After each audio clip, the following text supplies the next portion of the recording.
Did you see me on The View Tuesday afternoon? Did you see when they said, we don't believe there's a Trump mandate? I said, oh, really? Did you see the former press secretary for the White House come on? I think Stephen A. is wrong. I don't believe what he said is correct. Donald Trump has the lowest approval ratings in the first month or so, or the 2 months of a presidency in American history. Oh, really? But didn't he win all the swing states? Didn't his popularity elevate within 89% of the counties in the United States of America? And then you got folks like Candace Owens, who's a Trump supporter, along with various others, with their microphones, their cameras, and their audience.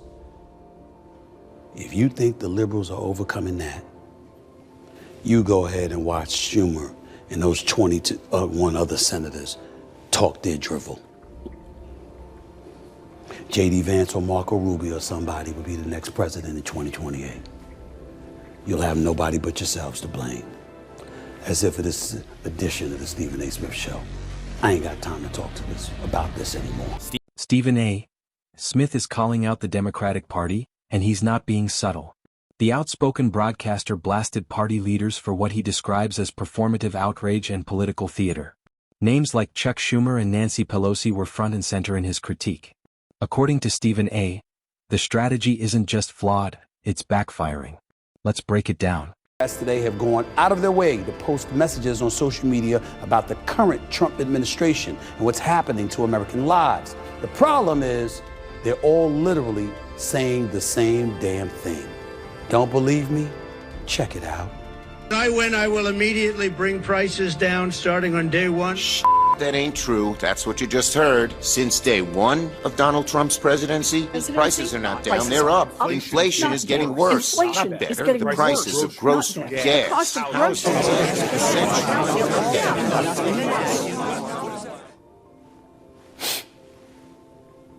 Now you see why Stephen A. Smith was in the polls as a presidential candidate? See what I'm talking about? You see that idiocy right there? You talk about something, people being tone deaf. Stephen A. opened by accusing Democratic senators of sounding robotic and disconnected.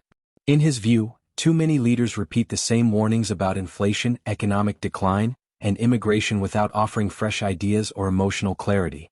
He argues the messaging feels scripted, more like a textbook than a conversation with voters. Why the hell would 22 Democratic senators be literally echoing the same thing and think that would resonate with the American people? All it shows is that the same fabric of our democracy is unchanging in the eyes of some of these officials, and as a result, the constituency they represent, which is why Donald Trump is in office. What, do I have to come up to Capitol Hill and give you lessons? Seriously, you don't get it? Oh, you did. Elizabeth Warren, Cory Booker, Chuck Schumer. Let's all get together. Let's put this in a prompter, and all together, albeit in separate rooms, we'll grab a microphone and say the same damn thing. And that's what's going to resonate with the American people. And then you wonder why you're no longer in power. Americans tune out. Instead of speaking to everyday concerns with authenticity, he says the party sounds rehearsed and stale. Clip 3. According to Stephen A., this approach plays directly into the hands of Donald Trump. He argues Democrats are repeating the very strategy that helped propel Trump to victory before, relying on alarm rather than adaptation. Trump's communication style, he says, is simple and emotionally direct. Love him or hate him, voters understand him. That clarity, Stephen A. notes, creates connection, something he believes Democrats have failed to replicate. Chuck Schumer and the typical politicians, oh, inflation is high. Oh, look at them pointing the fingers at the migrants. Oh, look at them blaming immigration. They don't care about you. Oh, by the way, look, they don't care about you. Well, why would you bother people from the LGBTQ community? Why would you bother folks with transgender and all this? Why would you do that? That is what the Democrats say. That's what most politicians would say. Here's Trump. They're pieces of shit. They don't give a about about you. It's rigged. They've hoodwinked you all the time. They think you're a freaking joke. They give you the anytime they want to. Here's Trump. Them. They ain't worth. Stephen A. goes further, arguing that Trump's appeal stems from perceived authenticity. He doesn't sound overly rehearsed.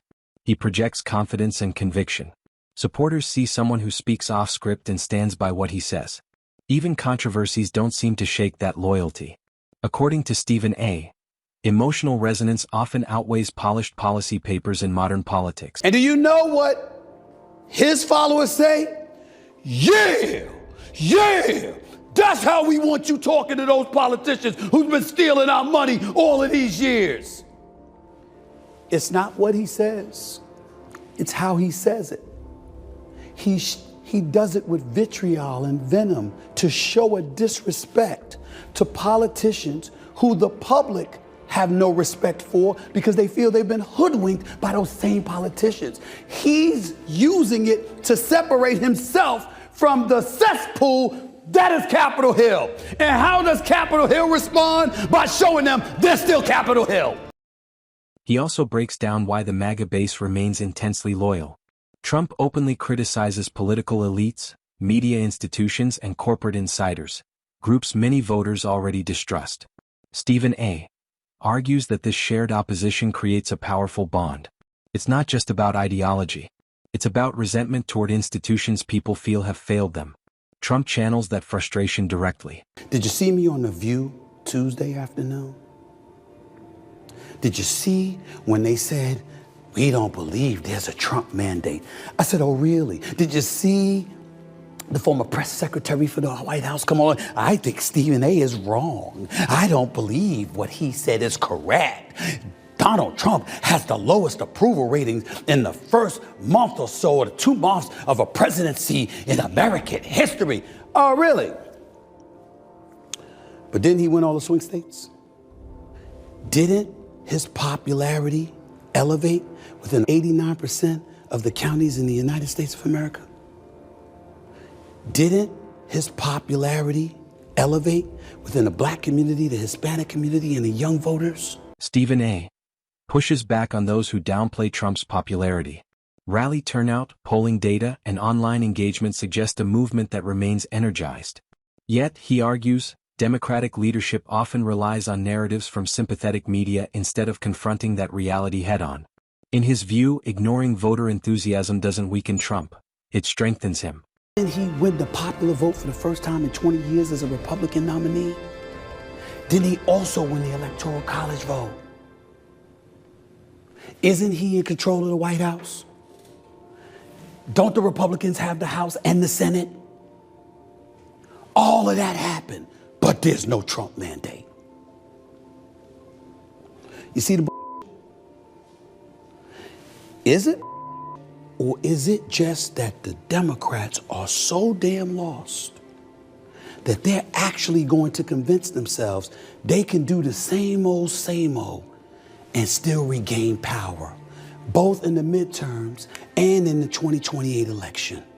At the heart of his critique is strategy. Democrats, he says, seem convinced that relentlessly attacking Trump will be enough to win. But constant demonization without offering a compelling alternative can backfire. Voters grow weary of outrage cycles. Stephen A. argues elections are won with vision and connection, not repetition. I'm here to tell you that's not going to happen because Trump has the power now.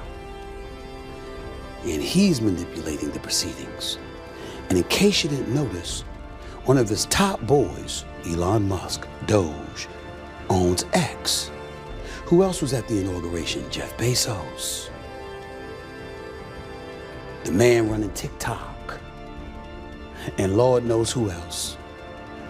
He also highlights Trump's unconventional coalition. Support has emerged from independent media personalities and podcasters like Joe Rogan and Candace Owens, voices with massive loyal audiences outside traditional cable news. This alternative media ecosystem, Stephen A. argues, has reshaped political influence. Democrats, he says, underestimate its reach at their own risk. And then you got folks like Candace Owens, who's a Trump supporter, along with various others, with their microphones, their cameras, and their audience. If you think the liberals are overcoming that, you go ahead and watch Schumer and those 21 other senators talk their drivel. J.D. Vance or Marco Rubio or somebody will be the next president in 2028. You'll have nobody but yourselves to blame. As if it is an edition of the Stephen A. Smith Show. I ain't got time to talk about this anymore. Stephen A. delivers a blunt warning. If Democrats fail to recalibrate, they could lose not just to Trump, but to other Republican figures like J.D. Vance. The issue, he insists, isn't solely Republican strength, it's Democratic complacency. Parties don't just lose because opponents are powerful. They lose because they misread the public mood. News doesn't get any better in terms of how much they spent to win. The Harris campaign reportedly paid Al Sharpton's nonprofit organization $500,000 prior to the vice president's sit-down with a civil rights activist and an MSNBC host. According to records from the Federal Election Commission, the Harris-Walz campaign made two separate donations of $250,000 to Sharpton's group on September 5th and October 1st. Harris sat down with Sharpton for an MSNBC interview that aired on October 20th, nearly 3 weeks after the donations from her campaign to the National Action Network took place. Stephen A.'s conclusion is stark. Modern politics rewards authenticity, emotional clarity, and cultural awareness. Scripted outrage and recycled messaging won't carry the next election. If Democrats continue relying on familiar attacks without evolving their approach, they risk repeating history. The next election, he argues, will be decided not by headlines, but by who understands voters best.